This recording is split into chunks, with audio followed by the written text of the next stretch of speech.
बहुत समय पहले की बात है, जब भगवान श्री राम अपनी पत्नी माता सीता की खोज कर रहे थे, तब उन्हें पता चला कि रावण माता सीता को लंका ले गया है। श्री राम ने वानर सेना के साथ समुद्र के किनारे पहुंचकर लंका जाने का रास्ता खोजने का प्रयास किया, लेकिन सामने था विशाल समुद्र जिसे पार करना आसान नहीं था। वानर सेना में सभी सोचने लगे कि आखिर कौन इतनी लंबी दूरी तक समुद्र पार करके लंका पहुंच सकता है। तभी जामवंत जी ने हनुमान जी को उनकी शक्ति याद दिलाई। जामवंत जी बोले, हनुमान, तुम स्वयं अपनी शक्तियों को भूल गए हो। तुम्हारे अंदर अपार बल है। तुम चाहो तो इस विशाल समुद्र को एक छलांग में पार कर सकते हो। हनुमान जी को अपनी शक्ति का स्मरण हुआ। उन्होंने भगवान श्री राम का नाम लिया और बोले, जहां श्री राम का आशीर्वाद हो वहां मेरे लिए कुछ भी असंभव नहीं। हनुमान जी ने अपना विशाल रूप धारण किया।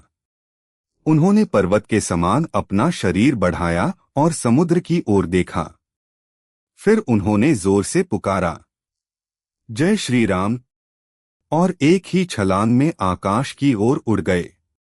नीचे समुद्र की लहरें उठ रही थीं और ऊपर आकाश में हनुमान जी तेजी से लंका की ओर बढ़ रहे थे। रास्ते में उनकी परीक्षा लेने के लिए समुद्र से मैनाक पर्वत बाहर आया।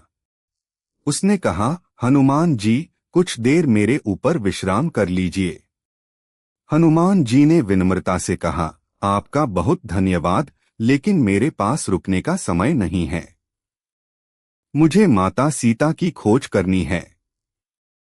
उन्होंने मैनाक पर्वत को प्रणाम किया और आगे बढ़ गए। थोड़ी दूर जाने पर सुरसा नाम की एक देवी ने उनका रास्ता रोक लिया। उसने कहा, आज तुम मेरे भोजन बनोगे। मेरे मुंह में प्रवेश किए बिना आगे नहीं जा सकते। हनुमान जी समझ गए कि यह उनकी परीक्षा है। उन्होंने अपना शरीर बड़ा कर लिया।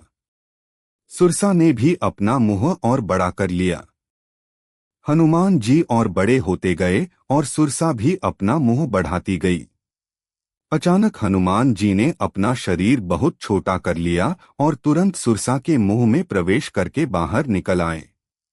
उन्होंने कहा, माता, आपकी इच्छा भी पूरी हो गई और मेरा रास्ता भी नहीं रुका। सुरसा प्रसन्न हो गई और बोली, हनुमान, तुम बुद्धि और बल दोनों में महान हो। विजय तुम्हारी होगी। हनुमान जी आगे बढ़े। अब वे लंका के पास पहुंच चुके थे। लंका के द्वार पर लंकिनी नाम की राक्षसी